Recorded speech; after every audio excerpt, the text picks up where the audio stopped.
Alors, bonjour à tous, j'espère que vous allez bien. Désolé pour le format de cette vidéo, c'est-à-dire que j'ai un casque, d'habitude j'ai un micro, mais du coup j'ai un petit problème technique. Je vais racheter du matériel, du coup je vais utiliser ce casque pour enregistrer le son. J'espère que ça ne va pas trop vous déranger. Donc bon visionnage. Bonjour à tous et bienvenue sur ma chaîne Dr Logos, chaîne de théologie chrétienne. Je vais entamer avec cette vidéo une série de réactions à une vidéo de Trade Olympe. Le 3 juin, Trade Olympe a sorti une vidéo intitulée Pourquoi je rejette les religions, qui était plutôt une vidéo sur le christianisme, dans laquelle Trade Olympe explique les raisons pour lesquelles il ne croit pas au christianisme. Sa vidéo est donc une critique du christianisme, particulièrement de la Bible, avec beaucoup d'arguments textuels, c'est pourquoi cela nous intéresse. J'effectuerai ma réaction en 4 parties, donc 4 vidéos relatives aux 4 thèmes de sa critique, qui sont la littérature biblique et les incohérences liées à celle-ci, le dualisme chrétien, le cas de Jésus et enfin l'esclavage. À la fin, je vous donnerai mon avis sur son analyse, vous trouverez tous les liens en description. Je vais également créer une playlist spécialement dédiée à cette série de réactions à Trade Olympe. Cette vidéo est donc la première de cette série où nous allons analyser le premier thème de la critique de Trade Olympe, la littérature biblique. Trade Olympe affirme que la Bible n'a pas pu être écrite par un seul homme. Effectivement, il y a plus d'une cinquantaine d'auteurs de la Bible. La Bible est une compilation de plus d'une soixantaine de livres, de styles différents, de périodes différentes et de lieux différents. Mais étant donné que la Bible a été écrite par des humains, Trade Olympe fait remarquer que la Bible n'est pas une parole parfaite qui dit parfaitement la vérité. Par exemple, le fait que l'on trouve des approximations d'ordre scientifique, d'ordre géographique ou d'ordre historique, etc. Ainsi, si la Bible n'est pas parfaite, est-ce que ça ne la disqualifierait pas en tant que source de connaissance du divin? Je développerai ce thème dans une vidéo dédiée sur ma chaîne de philosophie, MK Philo, que je vous invite à vous abonner juste ici. Mais pour résumer, il y a deux positions face à la question de la véracité de la Bible. La première, c'est la théorie de la dictée qui dit que Dieu, donc un être qui sait toute la vérité et qui n'est censé ne dire que la vérité, donc Dieu, cet être, a dicté chaque lettre, chaque mot, chaque virgule de la Bible, de telle sorte que chaque élément de la Bible est une parole parfaite de Dieu. Et donc, il ne peut pas contenir des erreurs. La deuxième position est la théorie de l'inspiration, qui dit que Dieu n'a pas dicté le texte aux auteurs, Dieu n'a donc pas écrit d'une certaine manière le texte, mais les auteurs ont été inspirés de manière lointaine, entre guillemets, par Dieu, et les auteurs ayant utilisé leur capacité naturelle et leur réflexion naturelle lorsqu'ils ont écrit le texte, il n'est pas étonnant que le texte contienne certaines erreurs liées, par exemple, aux limitations scientifiques de l'époque en termes de connaissances. Cependant, il n'y a pas de contradiction fondamentale interne au message général du texte. Le texte a une cohérence interne dans le message qu'il transmet. Ceci étant dit, maintenant examinons les contradictions que Trade Olympe dénonce afin d'y voir plus clair. Trade Olympe prétend trouver des contradictions internes fondamentales dans le texte. Voyons cela de plus près. Trade Olympe révèle une première contradiction entre deux versets que l'on trouve dans le même chapitre, en Genèse chapitre 7. Cela concerne le déluge avec Noé. Il me semble que c'est un argument qui est également utilisé par la chaîne YouTube L'Irréductible Athée, qui est une chaîne militante athée. Trade Olympe remarque une contradiction concernant la durée du déluge. Au verset 12, le texte dit que le déluge a duré 40 jours, alors qu'au verset 24, le déluge a duré 150 jours. Y a-t-il une contradiction ici? Alors, en vérité, si on lit attentivement le texte, on se rend compte que ce n'est qu'une contradiction d'apparence due à une lecture superficielle du texte. Quand on les remplace dans leur contexte, on voit que les deux versets ne parlent pas de la même chose. Dans le premier, on parle du déluge. Le déluge est une pluie torrentielle qui a duré 40 jours, effectivement. Et dans le second, on dit que les eaux ont été grosses. On parle d'une crue des eaux qui a duré 150 jours. Le déluge et la crue des eaux, ce n'est pas la même chose. Donc le texte ne se contredit pas. Il dit que la pluie a duré 40 jours et que les eaux ont recouvert la terre, ont inondé la terre pendant 150 jours. D'ailleurs, le passage suivant parle du moment où le niveau de l'eau redescend pour laisser place à nouveau à la terre. Fallait lire le passage dans son intégralité et non isoler les versets pour le comprendre. Donc non, le texte ne se contredit pas. Le déluge a duré 40 jours, mais l'inondation, la crue des eaux, s'est étendue sur 150 jours. La deuxième contradiction que Trade Olympe dénonce se trouve en Genèse 32-30, où Jacob dit avoir vu Dieu face à face, et Jean 1,18 qui dit que personne n'a jamais vu Dieu. Ici, il faut bien comprendre le sens du mot voir. Le mot voir n'est pas toujours à prendre au sens littéral. Il ne désigne pas toujours la vue avec les yeux. Voir, selon les contextes, peut signifier connaître, peut signifier comprendre, peut signifier percevoir la manifestation ou le signe de quelque chose, etc. Si on reprend les deux passages, dans le premier, Jacob a reçu la visite d'un ange qui lui a apporté la solution à un problème qu'il avait. Et lorsque l'ange s'en va, Jacob nomme le lieu Péniel, car, dit-il, j'ai vu Dieu. Péniel, ça veut dire j'ai vu Dieu. Ici, Jacob a vu Dieu dans le sens où il a vu l'action de Dieu dans sa vie, ou encore dans le sens où il a vu l'ange de l'Éternel, un représentant de Dieu. Dans le deuxième passage en Jean, l'expression personne n'a jamais vu Dieu désigne le fait que nous ne connaissons pas Dieu. Le passage qui précède dit que la grâce et la vérité sont venues par Jésus-Christ et que c'est lui qui nous fait connaître le Père. Ici, on ne parle pas de vue avec les yeux, mais de vue avec l'intelligence, avec le cœur. Jésus nous a appris des choses sur Dieu que nous ne connaissions pas avant. Nous étions dans l'obscurité de l'ignorance, maintenant la lumière de la vérité est venue et nous voyons clairement, nous connaissons clairement. Donc, une fois replacés dans leur contexte, les deux passages ne se contredisent pas. La troisième contradiction que Trait d'Olympe relève plutôt, se trouve entre Exode 21, 23, 25, qui enseigne la loi du talion, et Matthieu 5, 39, où Jésus dit que si on est giflé sur une joue, il faut présenter l'autre joue. Donc le premier passage dit tu donneras œil pour œil, et le deuxième dit si quelqu'un te gifle, tends-lui l'autre joue. Dans le passage de l'Exode, œil pour œil, dent pour dent, il faut comprendre que l'on est ici face à un code de loi où on énonce des règles de vie en communauté et les sanctions prévues par la loi civile d'Israël. Dans cette loi précise, il est question de prévoir une punition si jamais deux hommes se battent et heurtent une femme enceinte et la fassent accoucher. S'il y a accident, alors ce sera œil pour œil, dent pour dent. Mais maintenant, concernant l'enseignement de la gifle de Jésus en Matthieu 5, 39, il faut recontextualiser. Au verset qui vient juste avant, Jésus dit qu'il ne faut pas résister aux méchants. Il ne faut pas agir comme lui. Tendre l'autre joue symbolise donc plus une réponse non violente face à un individu violent. Il ne faut pas répondre à la violence par la violence, mais par quelque chose de différent que la violence. Alors, y a-t-il une contradiction entre les deux passages? L'un enseigne œil pour œil, dent pour dent, et l'autre enseignant la non-violence. En vérité, les deux enseignements ne se situent pas au même niveau, parce que pour qu'il y ait une contradiction, il faut que deux éléments se situent au même niveau pour se contredire. Or, les deux enseignements ne se situent pas au même niveau. L'un est un code de loi, tandis que l'autre est une exhortation visant à préférer le pardon, c'est-à-dire à renoncer à son droit de vengeance.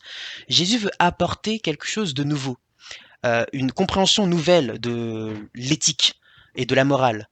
L'amour prime sur l'obéissance aux lois. La loi enseigne une justice rétributive, c'est-à-dire qu'il faut punir le méchant, alors que Dieu est pour une justice réhabilitative. Il faut amener le méchant à devenir gentil. Jésus ne contredit pas une loi qui existe par une autre loi. Il n'apporte pas de nouvelle loi. Jésus donne une nouvelle compréhension de la morale, de l'éthique, à travers l'amour. D'ailleurs, la loi et l'éthique ne sont pas toujours la même chose. Le but n'est pas d'appliquer systématiquement la loi, le but est d'appliquer l'amour, le sens profond du pardon.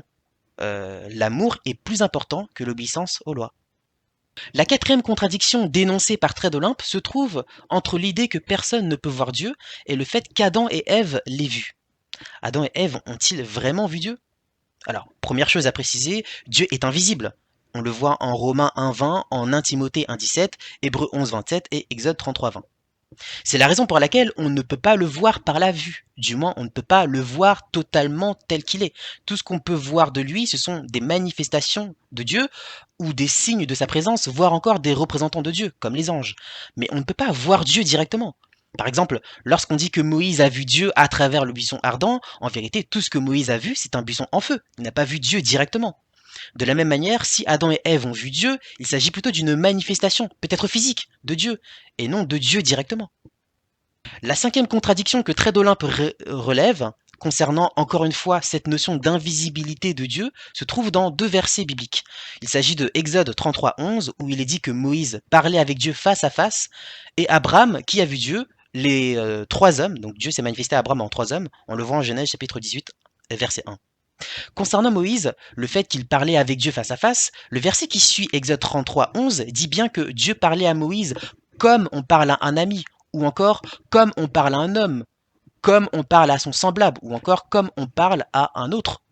Donc le fait que Dieu parle à Moïse face à face peut signifier un rapport amical, un rapport d'intimité entre Dieu et Moïse, voire un rapport d'égalité entre Dieu et Moïse. Donc, encore une fois, avec le contexte, on voit qu'il ne faut pas le prendre au pied de la lettre, le mot voir, ou bien le mot face à face plutôt. Maintenant, concernant Abraham, en Genèse 18, il est dit que Dieu apparaît à Abraham sous la forme de trois hommes. Trois hommes avec qui Abraham va parler. Abraham se prosterne devant eux. Abraham les appelle Seigneur, c'est-à-dire Dieu. Il les accueille chez lui. Ces trois hommes arrivent à lire dans les pensées de Sarah, la femme de Abraham, alors qu'elle ne se trouvait même pas dans la même pièce qu'eux. Et ces trois hommes projettent d'aller détruire Sodome et Gomorrhe, destruction que la Bible attribue à Dieu. Tout ce que ces trois hommes font et toute leur interaction avec Abraham sont attribués à Dieu. Donc on peut effectivement affirmer que toute interaction à ces hommes à ce moment-là était égale à une interaction avec Dieu lui-même. Et on voit bien qu'Abraham les considère comme Dieu. Du coup, n'est-ce pas la preuve que Dieu est devenu visible et qu'Abraham a réellement vu Dieu? Alors, pour y répondre, il faut prendre en compte une notion théologique très importante, ce qu'on appelle la théophanie. La théophanie, c'est l'idée que Dieu produit une manifestation visible qui le représente et qui peut prendre une certaine forme, comme celle d'un objet, comme quand Dieu parle à Moïse à travers un buisson ardent. Dieu n'est pas un buisson ardent, c'est juste une forme par laquelle il se manifeste. Ou encore, quand Dieu se manifeste à travers ce que l'on appelle l'ange de l'Éternel. En Exode 3, il est dit que l'ange de l'Éternel apparaît à Moïse, mais qu'il s'agit en réalité de l'Éternel lui-même. Dieu peut se manifester à travers une réalité visible, cela ne veut pas dire que c'est Dieu en lui-même qui est visible. Lorsqu'un prophète parle de la part de Dieu, par exemple, le prophète représente Dieu à ce moment-là pour l'interlocuteur. Ou bien, autre exemple encore, lorsqu'on est en visioconférence avec une personne, ce que l'on regarde, ce n'est pas la personne directement. Ce que l'on regarde, c'est un écran qui nous retransmet une image de la personne. Mais il n'est pas erroné de dire que l'on regarde en réalité la personne qui est au bout du fil, même si, littéralement parlant, on ne regarde qu'un écran. Donc, même s'il est vrai qu'Abraham a été en interaction avec Dieu à travers les trois hommes, il reste néanmoins vrai que tout ce qu'Abraham a vu de ses yeux, c'est trois hommes. Il n'a pas vu Dieu lui-même directement. Donc Dieu reste invisible. La sixième contradiction que relève Trait d'Olympe se trouve entre l'idée du péché originel et le Deutéronome chapitre 24 verset 16 qui affirme que l'on ne punit pas la faute des pères sur les fils. Or la doctrine du péché originel affirme qu'à cause de la faute d'Adam, tous les hommes sont condamnés. Est-ce contradictoire?